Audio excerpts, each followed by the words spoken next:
Lion and the Rabbit. A cruel lion lived in the forest. Every day he killed and ate a lot of animals. The other animals were afraid the lion would kill them all. The animals told the lion, "Let's make a deal. If you promise to eat only one animal each day, then one of us will come to you every day. Then you don't have to hunt and kill us." The plan sounded well thought out to the lion, so he agreed. But he also said, "If you don't come every day, I promise to kill all of you the next day." Each day after that, one animal went to the lion so that the lion could eat it.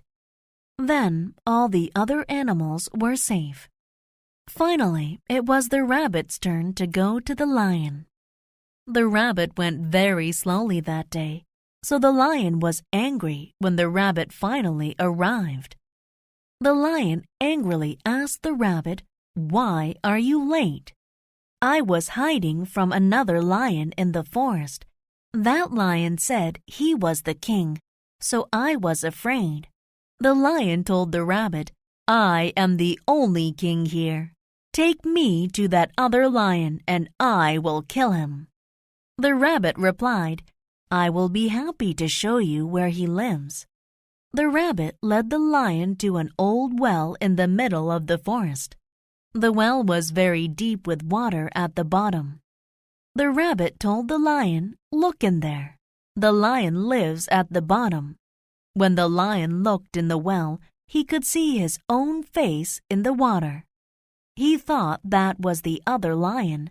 Without waiting another moment, the lion jumped into the well to attack the other lion. He never came out. All of the other animals in the forest were very pleased with the rabbit's clever trick. The Jackal and the Sunchild. A jackal is a wild dog with a big black back. It resides in the desert. But how did the jackal get his black back? This was how it happened. One day, the jackal saw a girl. She was sitting upon a rock. She was not a normal child. She was a rare and beautiful sunchild. She was bright and warm like the sun. The child saw the jackal and smiled. She said, "Jackal, I have been relaxing on this rock for too long. I must get home soon. But I am slow and you are fast. You will likely get me home more quickly." Then she requested, "Will you carry me home? If you do, I'll give you a gift. This necklace belongs to me, but I will give it to you." The wild jackal agreed. So the sunchild sat on the dog's back. They started to walk, but soon the jackal felt ill. The sunchild was very hot on his back. The heat was hurting his back very badly. "I made a terrible error in judgment," he thought. He shouldn't have agreed to carry her, so he asked her to get off. But she did not. The jackal's back continued to get hotter and harder. He had to get away from the sunchild, so he made a plan. First, he ran as fast as he could. He hoped the sunchild would fall off, but she did not. So when the sunchild was looking at the sky, not aware of the jackal's next plan, he jumped into a field of flowers. As a result, the child rolled off his back. The jackal ran away.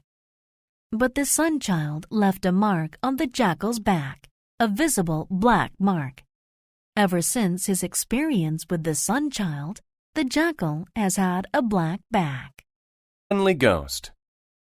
A nice woman lived by a large river. She loved children.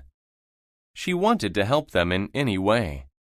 She loved her community, and everyone in the community loved her. She lived a very long time and became very wise. When she died, she became a ghost. She was dead, but every night she returned to her community. She wanted to help children and not to cause them fright, but she had a scary voice. Children were afraid of her, but the ghost was a good one. She only scared them to help them. One night, some children and a dog were playing by the river. They were having fun with their pet, but they were far from home. Then the weather became bad. It rained and rained. The river was rising. It was very dark. The children knew they were lost. They needed to go north, but they didn't know which direction it was. When the moon came out, they saw a ghost by the river. The ghost said, "Go away!" The children felt great fright. They knew it was a ghost. Then the ghost moved closer. She yelled again, "Go away!" The children became very upset. Some of them began to cry. The children knew they had a choice. They could escape, or they could stay and face this scary individual in the dark. The children ran a long distance away. The ghost followed them all the way. Finally, the children reached home. The ghost was very happy. Soon the river rose higher and higher. It was very dangerous. The ghost had helped the children survive. She had saved them from the rising water. She also used her power to lead them home. Sometimes, meeting a ghost has advantages. A ghost can save your life. Rose and the Creature. There was once a beautiful princess named Rose. Her mother, the queen, however, was not as beautiful as the princess. The queen felt bad that she was not the most beautiful woman in the kingdom anymore. She was tired of competing with her daughter. She made a decision. She prepared a drink for the princess. After the princess drank it, she fell asleep. Then the queen took the princess to the forest. She left the princess there. It was a very serious thing to do. Either she will be killed by animals or she will get lost in the forest, the queen thought. The princess had a dream. She dreamed about a man with brown hair and brown eyes. It was the man she would wed. The princess woke up. She saw a strange creature on the ground. It looked like a man, but he was hairy and green. He had horns on his head and a pig's nose. The creature said, "Did I scare you? I hope not. Let me introduce myself. I am Henry." "I am not scared. To tell you the truth, I think you are cute," said Rose. Rose and Henry spent the day together. They collected berries, caught fish, and had lunch. They had a very good day filled with nice conversations. "Rose, I have to go home," said Henry. "My ship will sail home soon. I can't leave you here in the forest alone. Will you come with me?" Rose was very happy. She gave Henry a kiss right on his pig nose. As soon as she kissed Henry, he began to change. His pig nose turned into a man's nose.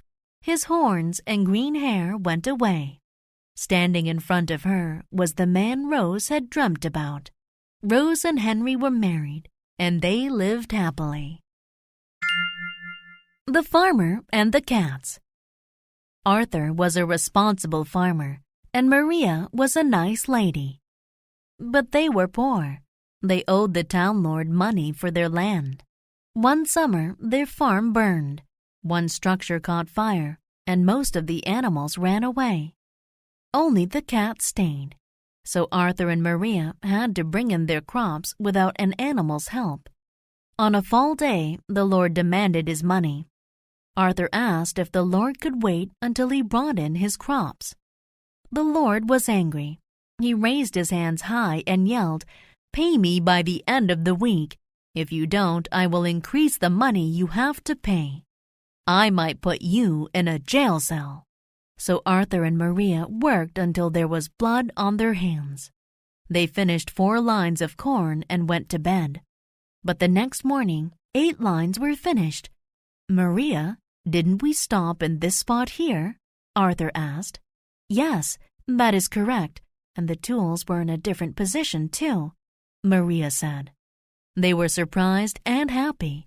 That day, they worked hard and finished 5 lines. But in the morning, 10 lines were done. Each day they did a lot of work. Each night, someone else did an equal amount of work. In a week, the whole field was finished. "Tomorrow I will sell the crops and pay the Lord," Arthur said. But that morning, the crops were gone.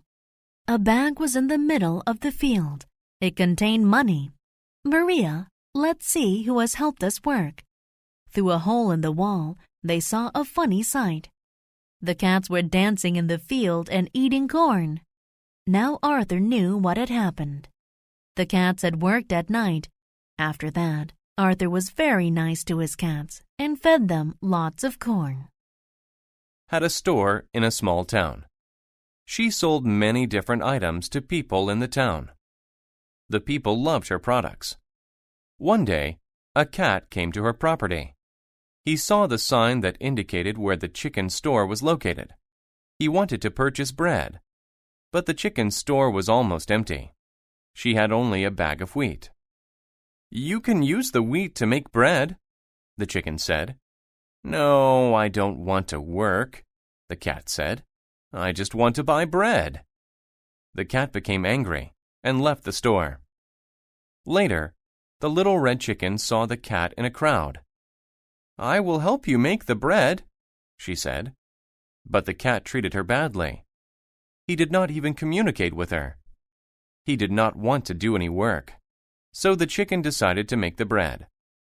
She selected the exact amount of wheat to make fresh bread. She used a stone to pound the wheat to get it ready. Soon, her bread was ready. The cat came and saw the bread on a dish. "Give me some of your bread," he said. "No," said the little red chicken. "You did not help me make the bread, so you shall not have any to eat." The cat argued with the chicken. He tried to offer a price for it, but the little red chicken did not want to sell her bread. "Don't depend on others to do work for you," said the little red chicken. "Then how will I get bread?" the cat asked. "I recommend doing some work," said the little red chicken. "Use a tool to plant your own wheat. When it grows big, you can gather it and make your own bread. You need to learn to do work for what you want."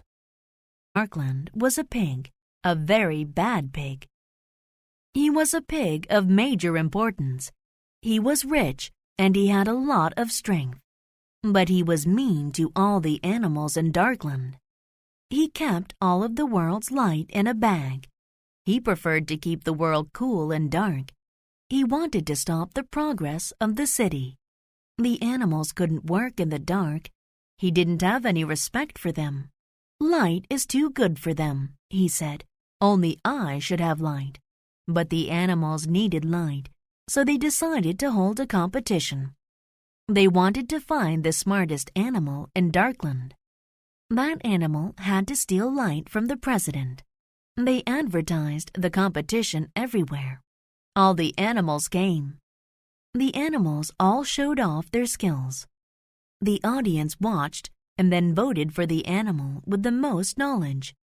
The winner was a tall bird named Raven. They assigned him the job of getting light. The next morning, Raven ate breakfast and then left his home. "How will I gain light from the president?" thought Raven. He needed to trick the president somehow. Then Raven had an idea. Raven could make his voice sound like anything. Raven walked up to the president's door. He made the sound of a crying baby. He cried very loudly. Soon the president opened the door.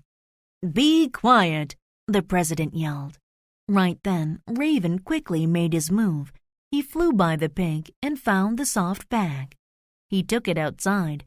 The sun was inside the bag. Raven flew high and put the sun in the sky. The president was very mad. Raven tricked him. But the other animals were very happy. At last they had light, all because of Raven's smart thinking.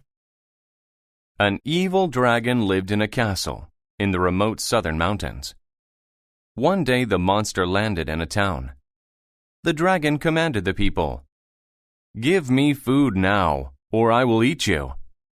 The dragon lifted its wings so that its lungs could be completely filled with hot steam. and breathed it upon the people. A man turned into a stone statue. The people submitted and brought food. The dragon ate all of it and left. The people sent a boy to ask for help from a wise old man. He resided in a temple. The boy told the old man about the dragon. Then the old man counseled the boy. A meteor will fall in the northern sky. It will make a huge explosion. Find the meteor and bring it to me.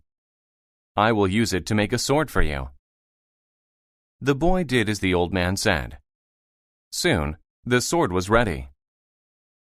Use this to kill the dragon, but be careful. You must cover yourself with weeds that smell bad. That will ensure that he does not smell you, the man said.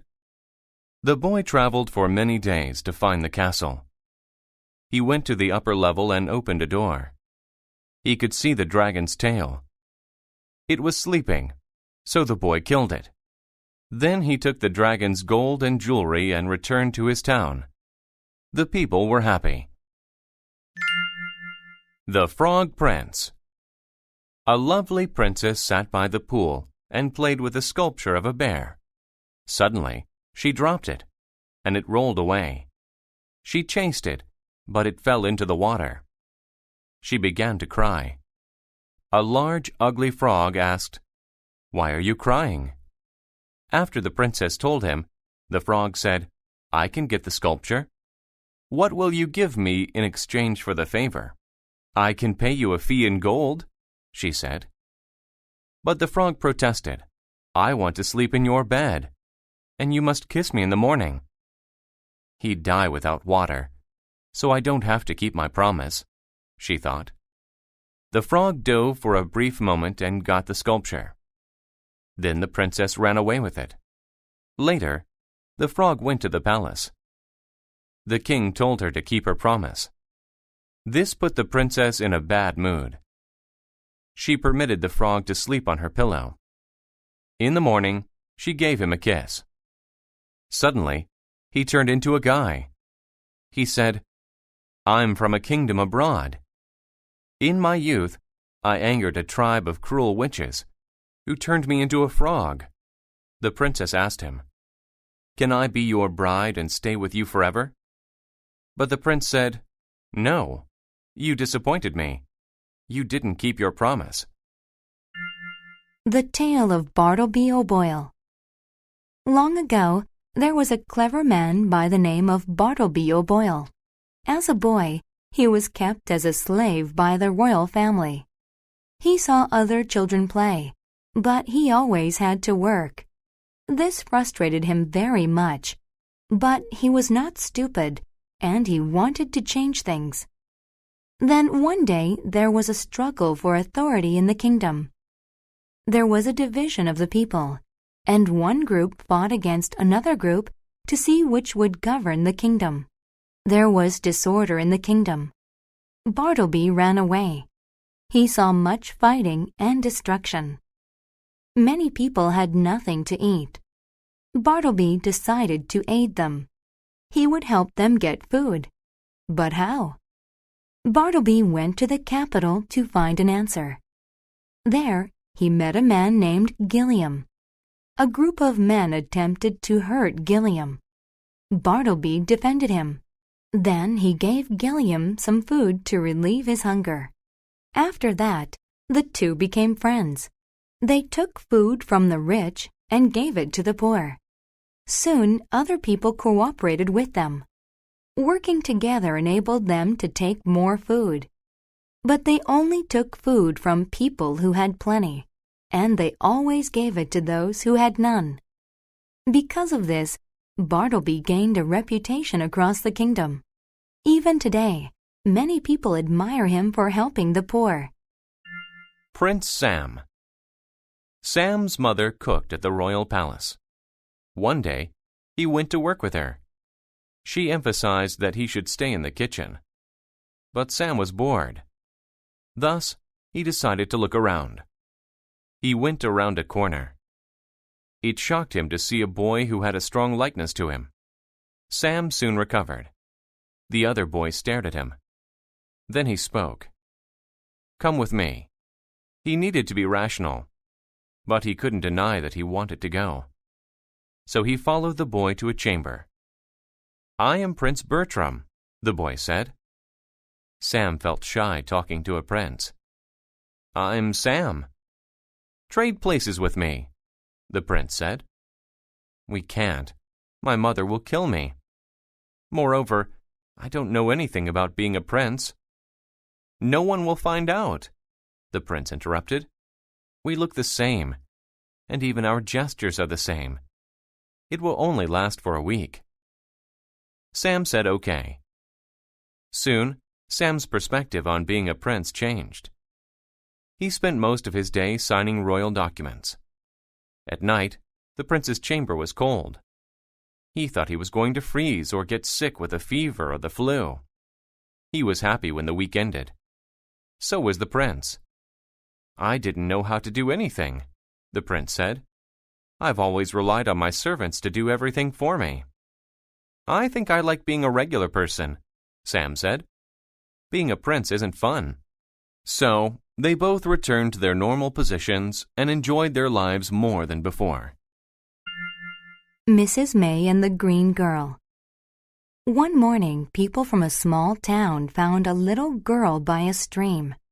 She seemed to be wearing a green costume. As the people got closer, they saw that the girl's skin was green. "Oh my!" the people exclaimed. "What if her motive for coming to our town is bad? What if she has a strange origin?" An old woman kindly went to her. "Look how scared she is. Please," she begged, "do not reject her. I will adopt her." There was silence until the judge spoke. "I don't know," he said in a worried tone, "but we cannot forbid you. I indeed hope you're not being a fool." Mrs. May extended her hand to the girl. "Come with me. I won't hurt you." The girl spoke a language Mrs. May didn't know, but she was able to interpret what the girl was trying to say. Sometimes the girl drew pictures to illustrate what she meant. The green girl was from a place far beyond the sun. There, people lived in nests built in trees. They only ate green leaves, which made their skin green. "Well, you can't just eat leaves," Mrs. May said.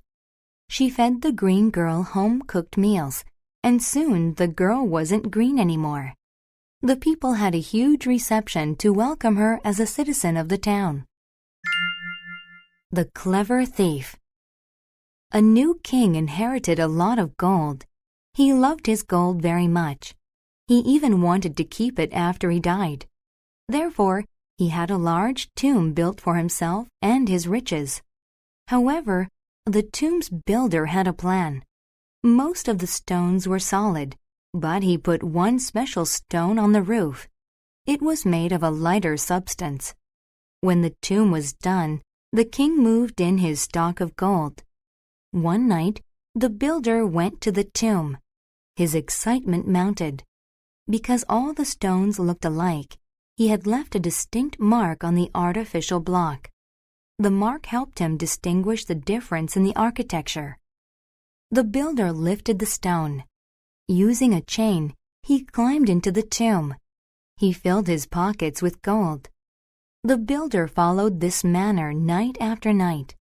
Soon, the king noticed a shortage in his gold. This annoyed the king. At last he hired a guard to hide inside the tomb.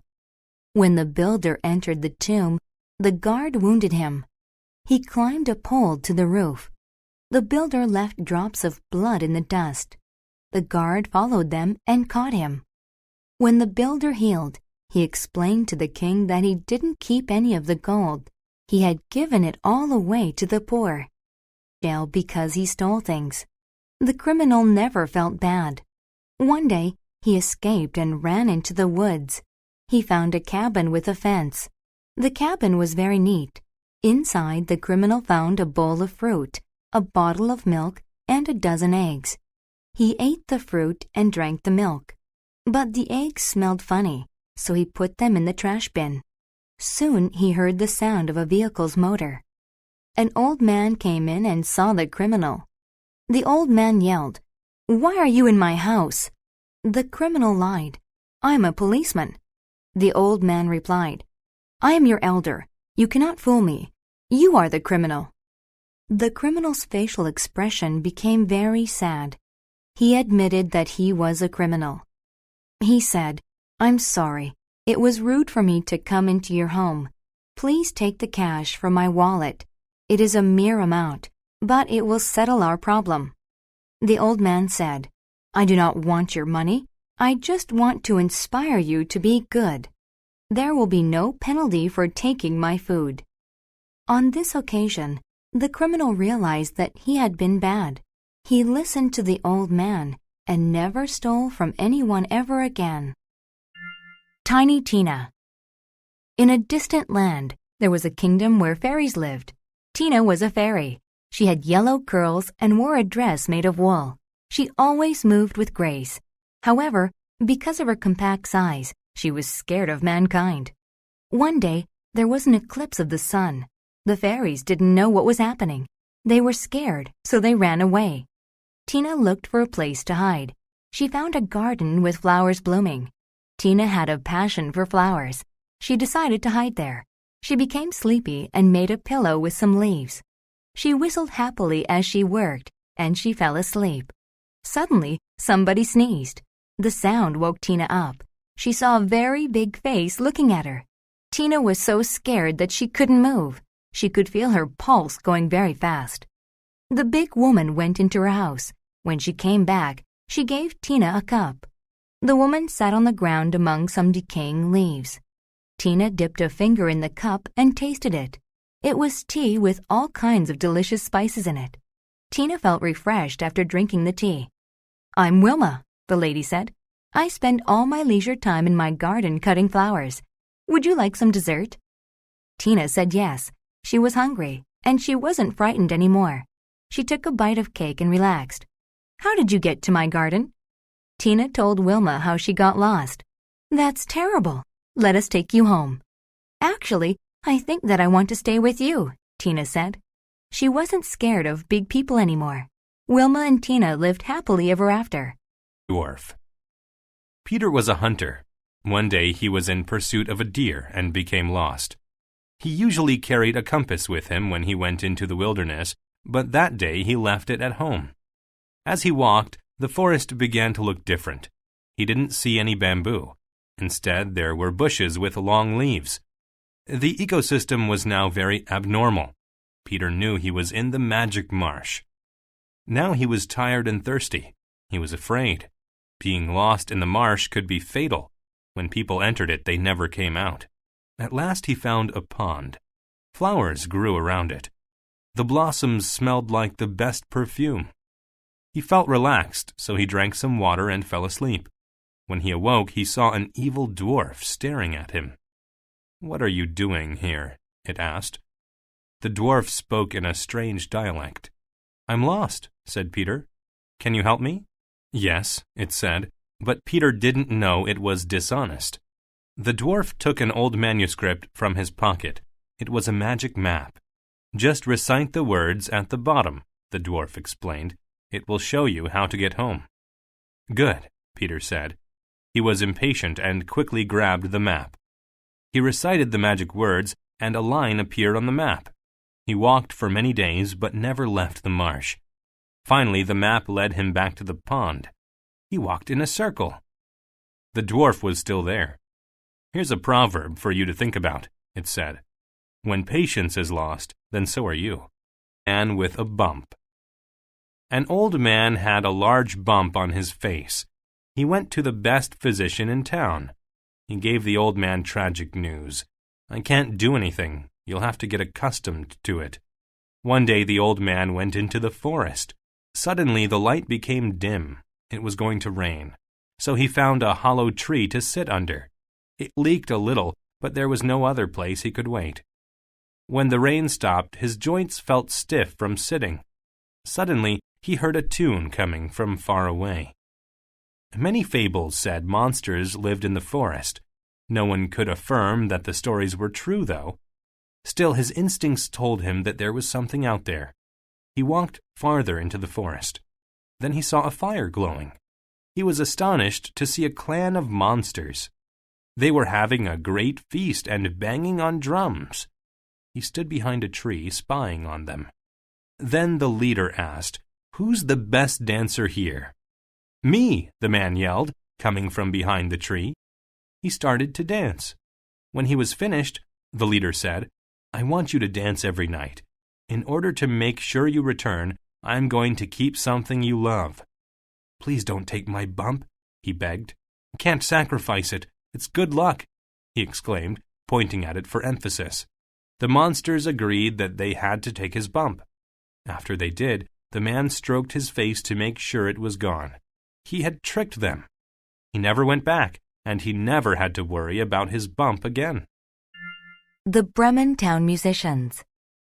Larry the cow, Harry the rooster, and Lester the duck lived on a widow's farm. They dreamed of playing music in a parade. One day, the widow went to the lawn where her herd of cattle was grazing. "I'll eat him tomorrow," she said, pointing to Larry. Larry wanted to flee, but he didn't have the nerve to go by himself. Then his friends Lester and Harry showed him a poster. "It's for a parade in Bremen. We'll go with you, and we can perform our symphony there," Lester said. The animals put together a small bundle that held a drum, a flute, and a portable microphone. Then they took their baggage and initiated their long journey. They walked down a paved lane all day. That night, they looked in the window of a house. They saw a group of thieves. They were eating a large dinner and telling stories about their greed and the people they stole from. Lester was an optimist. He said, "I think we can scare them away." Soon, the animals came up with a plan. Harry flew inside and knocked over the lamp. "What was that?" screamed a thief as the bulb broke. They could barely see now. Then Larry stood on 2 feet, and Lester flew to the top of his head. They looked very big. All 3 of the animals made scary noises. The thieves tried to hit the animals, but Harry flew over them and scratched them. "It's a phantom!" yelled one thief. The thieves ran away. The animals ate and rested. The next morning, Larry said, "Why go to Bremen? We can stay here and make music." And so they remained there and were quite happy. There was a fox that lived in the forest.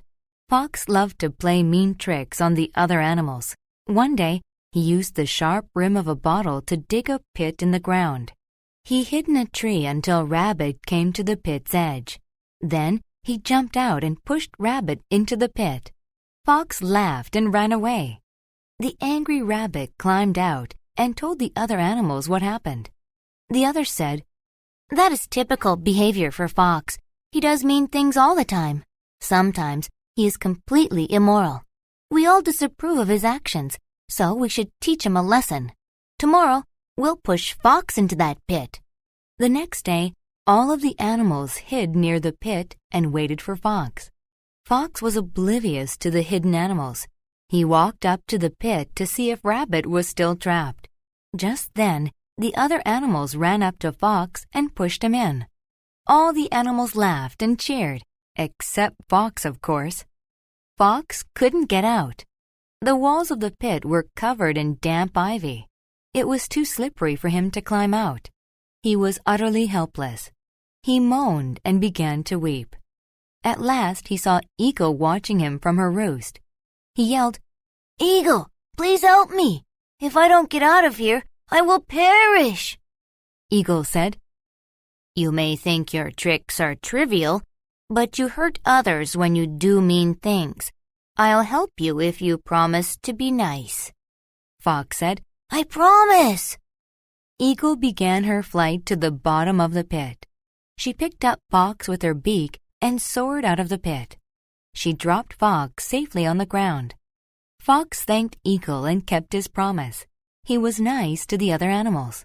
The animals even became fond of Fox, and the forest was a happy place.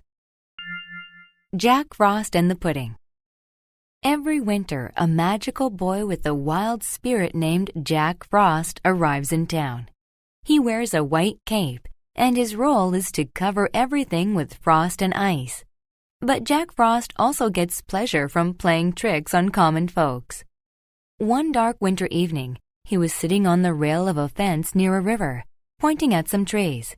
When he did so, there was a pop, and the trees were evenly covered in frost. Then old Tom Muggins came along the path. He was carrying a basket of ingredients for his wife's cake recipe. I'll have some fun with him, said Jack Frost. He pointed, and suddenly there was a patch of ice on the path. Poor Tom slipped and fell into the river. The bags of flour, fruit, and sugar fell open and got wet. A couple of eggs broke, and a stick of butter shrank in the water. Tom gathered the ingredients and climbed out of the river. The food made an absolute mess of the path. "Alas," he cried, "there'll be no cake for me." Jack Frost laughed at poor Tom because his nice suit got soaked as well. Are you cold? He said. Don't worry, I'll make you warm. He pointed at the mess in Tom's basket. Suddenly, there was a spark. What was left of the food caught fire. Jack Frost ran off laughing. Poor Tom sat by the fire. He could only envision how angry his wife would be. He wished he had been more attentive and noticed that Jack was around. Suddenly, a pleasant smell came from the basket. Tom looked inside. The butter was melting, and the eggs were starting to cook. Even the fruit began to simmer. Soon there was a fat, brown pudding in the basket. Tom tasted it. It was delicious. He happily took it home for dessert. Although Jack Frost had tried to make Tom's life difficult, Jack had actually made Tom a wonderful pudding. Kara goes camping. Kara, would you like to go camping with my family? Asked Tracy. Kara had never been camping before, but she decided to go anyway. That weekend, they drove to Estes Park. When they arrived, Kara looked around. She felt so far from civilization. After they set up the camp, they went for a walk. Tracy's father, Mr. Greaves, showed them the native plants and animals. Look, he said, that's a fox's den. Do you see that bunch of mushrooms next to it? Don't touch them. They contain poison. Kara was bored. She didn't care about nature. As the day went on, mighty clouds soon loomed in the distance. It looks like stormy weather, said Tracy. We should go back. It suddenly began to rain. They used an umbrella to shield them from the rain. Back at the camp, they ate cold sandwiches for dinner and went to sleep. By morning, the rain had stopped. It was a drastic change from the previous day's weather. They folded their sleeping bags and put them in a box. Tracy closed the lid and told Kara, "Today will be fun, I promise." Kara didn't believe her. She missed her convenient life in the city. She was used to an urban lifestyle. After breakfast, they went for a walk. The grass was covered with dew, and it gleamed in the sunlight. Finally, they reached a lake. Kara and Tracy waded into the water. The reeds swayed in the wind, and a flock of birds flew above. Kara felt very peaceful. That night, they made a fire. They sat around it while Mr. Greaves told scary stories. Kara had a lot of fun. Camping was a good way for friends to spend time together, she realized. The next day, it was time for them to leave. She felt sad while they exited the park. She didn't like camping at first, but she learned how fun it could be over the weekend. Trail. A king lived in a fort with his daughter Clara.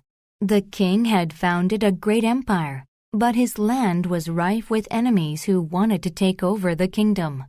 Because there was so much civil unrest, the king told Clara not to trust anyone. One day, Clara was walking outside when she saw a girl sweeping the path. Clara crossed the garden, and they started talking. The girl's name was Susie. Clara felt sorry for Susie because she was very poor, and Clara gave her a bracelet. After that, Susie and Clara met every day. Once the king saw them talking. He told Clara, "Don't talk to that girl. She could be an enemy. You can't distrust everyone, commented Clara. She is my sole friend. It's okay to be friendly to people. The king said, Don't argue with me. Stay inside from now on and talk to no one. Clara felt lonely in the fort, but one day she saw Susie outside. She wrote her a note with a map showing a secret entrance to the fort. Clara wrote, Come at night and we can talk together. Don't show anybody this note. She threw the note to Susie, and Susie tucked it in the lining of her dress. That night Clara waited for Susie. But she heard something ticking, and then a loud blast. She ran into the hall, and it was full of smoke, which made her choke. A mass of soldiers were there fighting. Clara realized that Susie had betrayed her and given the map to her father's enemies. Clara prayed that everyone in the castle would be safe from her friend's treachery. At last, the fighting ceased. Clara found her father in the hall with his soldiers. They had defeated their enemies, but there were dents in their armor from the heavy fighting. Clara told her father what she had done and promised never to disobey him again. The Traveler and the Innkeeper. A traveler stopped at an inn. He sat and watched people closely, like a predator. He heard the old innkeeper talking to a young man in the core of the inn. I just need to borrow some money. I swear that I'll spend it in moderation, and my friend will pay you back tomorrow, the man said. The innkeeper gave his consent and pulled out some money. The traveler knew that this was a trick. The man was going to leave with the poor innkeeper's money and never return. He felt compassion for the nice innkeeper and did not want him to be tricked. The cunning traveler decided to teach the innkeeper a lesson. The traveler walked over to the innkeeper and sat down. The innkeeper had started to grind coffee beans to make coffee. He made the coffee and handed the traveler a saucer and a cup. The two started talking. After a while, the traveler yawned and then growled like a wolf. "Are you not sane? I thought I just heard you growl," said the innkeeper. "I did. I am cursed. Every time I yawn 3 times in a row, I turn into a wolf and attack people." The innkeeper became tense. Then the traveler yawned again. As the traveler started to yawn a 3rd time, the innkeeper turned to run outside. As he ran, the traveler snatched his coat. The scared innkeeper staggered outside and tumbled into the street. The traveler followed him out because he did not want to withhold the truth any longer. He just wanted to foster happiness and restore the innkeeper's emotional equilibrium. The innkeeper was dizzy and he stumbled. The traveler helped him stand up. "That was a trick," the traveler said as he returned the coat. "Oh, good. I cherish this coat," responded the innkeeper. "Well, hopefully this will teach you that you shouldn't believe every story that you hear." The Forest People. Colonel Wilbur and his wife Mary were flying over the tropics in their private plane, but suddenly the engine caught fire. It was impossible to extinguish the fire, so they were forced to land in the forest. "What are we going to do?" said Mary. "Can you fix the plane?" Wilbur said, "That's impossible. I am not a technician, and the plane is out of gasoline. We'll have to find help." Wilbur and Mary walked through the forest. It was difficult to find a path through the trees. Mary even tore her dress on sharp thorns. Suddenly, they saw some huts and lots of miniature people cooking and making weapons with flint. "I'll ask them for help," said Wilbur. "No, don't go. They are deformed," said Mary. "They'll harass us. They may have a contagious virus that will make us sick. We won't know how to cure it. We'll surely end up as corpses." Wilbur tried to persuade Mary to go to the forest people, but she refused to integrate with them. She had the assumption that the small people were dangerous. "Let's keep walking. We're sure to find someone sooner or later." For 3 days, the couple searched, but they found no one who could help them in their crisis. It was uncomfortable, and they were hungry without any source of nutrition. Plus, the forest was filled with dangerous beasts. Finally, Mary agreed to return to the forest people. When Wilbur and Mary arrived at the village, the forest people immediately welcomed them. They gave them bread made from barley to eat and a place to sleep. The next day, the forest people led Wilbur and Mary through the trees, and they promptly arrived at a small town. From there, they took a bus to the city, where they found an embassy. Mary was sorry that she had not trusted the forest people sooner. She learned the value of not discriminating against people who are different. The Little Mice. Beth was a very resourceful and conservative mouse. She knew that winter was coming and that there would soon be a dearth of food, so she decided to make gathering food for winter her primary job. Gathering food was a grueling and mundane activity, but Beth made a deliberate effort because she knew that it was important. She allotted herself a few hours every day to collect beans. By winter, she had collected a massive pile and hid them in a cache.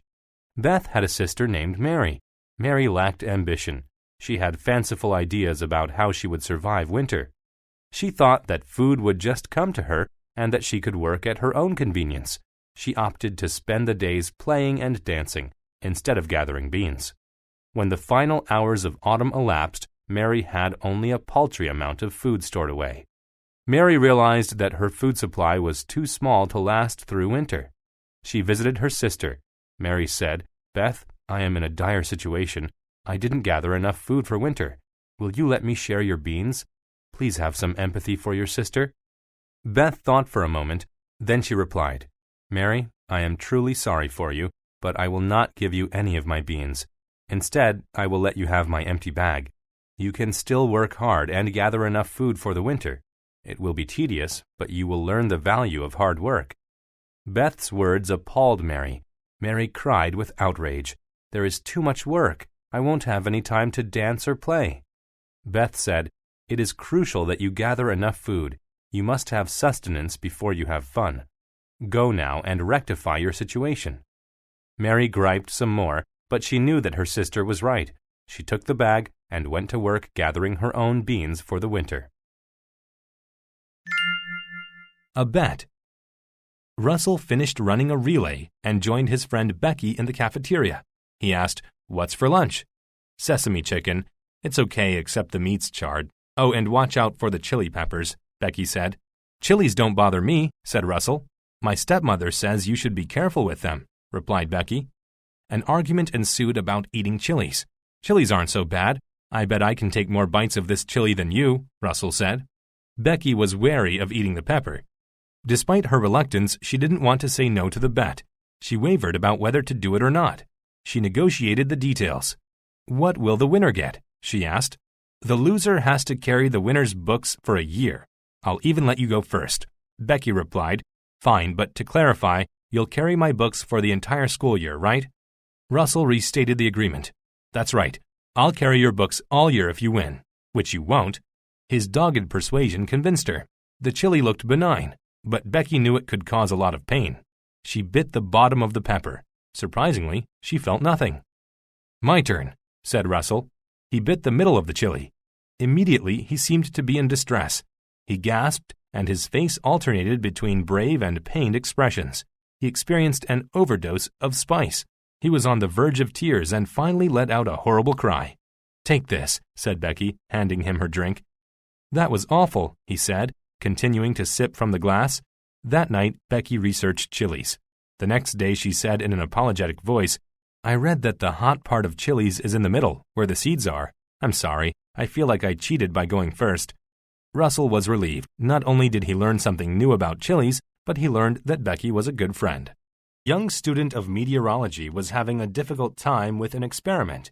He was attempting to duplicate lightning in clouds. He had made a device that could simulate lightning. It worked by releasing an electromagnetic pulse into the cloud. This pulse, in turn, stimulated the electrons in the cloud's particles. Then the electrons produced lightning. But his meteorological experiment had a major defect. He couldn't get the device into the sky. He had tied it to balloons, but they had burst. He had shot the device from a cannon, but the force of the cannon had damaged it. "You should give up," his friends told him. "You'll never get that thing into the air." But his friends' criticisms only spurred him to try again. The student was very innovative, and at last he thought that he had an innovation that would work. He attached wings to the device, and on one dreary day, when clouds blocked the light of the sun, he started his experiment anew. He placed the device on a rocket and launched it into the sky. The propulsion of the rocket carried the device high into the air. The rocket accelerated into the clouds and then released the device. It glided on its wings through the clouds, and when it penetrated the center of a large black cloud, it emitted the electromagnetic pulse. And just as he had predicted, lightning shot from the cloud. He called his professors, and the next day they came to watch. He successfully duplicated the experiment. His teachers were extremely impressed and called the student and his invention ingenious. The student was given many awards and became a famous inventor. He had not given up. He had remained tenacious and succeeded. A young bee had passed his intermediate level exams. He now knew everything about flowers. He understood how they used photosynthesis to make oxygen and which ones produced the best pollen. Bees had an important dependency on pollen. From the beginning of time, bees' eternal task was to gather pollen and make honey with it. Since he passed his exams, the little bee had earned his inclusion in the swarms that gathered pollen. He was excited because he was finally allowed to leave the hive. He left with the next swarm and was determined to find the perfect flower. Soon he saw a large, vibrant flower full of pollen. He landed on a petal and walked toward the pollen at the flower's center. Immediately he began rolling in the pollen, gathering it on his legs and wings. The fine texture of the pollen tickled when it stuck to his body. It was the best experience the little bee had ever had. He gathered as much as he could. But when he was flying back home, he realized that all the pollen had an adverse effect. He had no control over his flight. The intermittent wind fluctuated in power. He was blown to and fro. 1 minute he was flying straight, and the next minute the wind had reversed his course. He tried to dump some of the pollen, but it acted as an adhesive. He couldn't get it off. He became tired and fell to the ground. "What am I going to do now?" he thought. Just then his mentor landed next to him and began cleaning the excess pollen off the little bee. "You shouldn't have taken so much," his mentor said. Finally, with the pollen off of him, the bee easily regained his strength, and like a phoenix, the young bee flew back into the air. When he returned to the hive, he turned to his mentor and said, "I learned an important lesson today. I will never be greedy again." The Earl of Shining. In the village of Hampton, there was an old soldier named Michael, but he was known to the world as the Earl of Shining. Michael was once an expert archer and a great fighter. In fact, his skills seemed to be hereditary. All the people in his ancestry were famous warriors. However, he was getting old and no longer wished to fight. One day, he was in the forest hunting prey when he saw a beautiful prophet singing a hymn. She said, "Michael, an evil army is involved in a conspiracy to take over Hampton. You're the only one who can defeat them and stop the tyranny. The village needs you." Michael replied, "But I'm too old to fight. I'm not confident that I can do it." The prophet said, "You must try. I will even make a potion to increase your strength." The prophet took out a bottle and a funnel. She poured some vinegar and garlic into the bottle. Next, she added some seasoning and sodium and shook it up. Michael smelled the potion. "Wow, this is fragrant," he said in a sarcastic tone. He inverted the bottle and drank the whole potion. He immediately felt stronger. "I'll try my best," he promised. Michael rode his horse to a hilltop where he could see the village of Hampton below. He saw the evil tyrant and his men marching in a procession through the town. Michael charged down the hill and into the village. An enemy deputy officer shouted, "He looks as strong as an ox." It was an apt analogy. Michael grabbed the officer and threw him across the street with one arm. The rest of the officers screamed and rode away, and their army followed. The prophet reappeared. Michael said, "It's a good thing you gave me the potion." She replied, "But Michael, the potion was fake. Your strength really came from having confidence." Michael realized he really was still great. He just needed to believe in himself. The Mad Hatter. One morning, Lucas sat outside with his grandfather. They looked past the gravel road that led to a natural reservoir on the delta. On the other side of the water, there was a cottage. "Does a ghost live there?" Lucas asked. "No, a Mad Hatter lives there," said his grandfather. Lucas didn't know what a Mad Hatter was, but the image of a scary man haunted him. Later, Lucas went for a walk in the forest. He collected pieces of amber and granite that he found on the ground. He looked at the moss on the trees and watched a bird peck at the ground. But the forest was like a maze. Soon, Lucas was lost. Lucas heard somebody behind him. He wanted to run away, but he fell. He had a streak of blood on his shirt and some pebbles stuck in his skin. Then a man appeared. "I will take you home. First, let's get you cleaned up," he said. Lucas followed him. When they arrived at the cottage, he realized the man was the Mad Hatter. He sat down inside. It smelled like charcoal, but it looked like a normal house. The man brought Lucas back some medicine. "It's a bit old, but it's not expired," the man said. While Lucas cleaned his cut, the man washed the blood out of his shirt with detergent. Lucas asked, "Are you a Mad Hatter?" The man laughed and replied, "That's a euphemism for a crazy person. Actually, I'm pretty normal. I'm a columnist for a newspaper," said the man. He pointed to his credentials, which hung on the wall. Lucas could hear the crickets outside. It was getting dark, so he asked, "Could you take me home now?" The man said yes. Lucas was surprised that people thought the man was crazy. He was actually very courteous. Maybe Lucas should have a more liberal attitude. Next time, Lucas wouldn't make judgments about people without getting to know them first.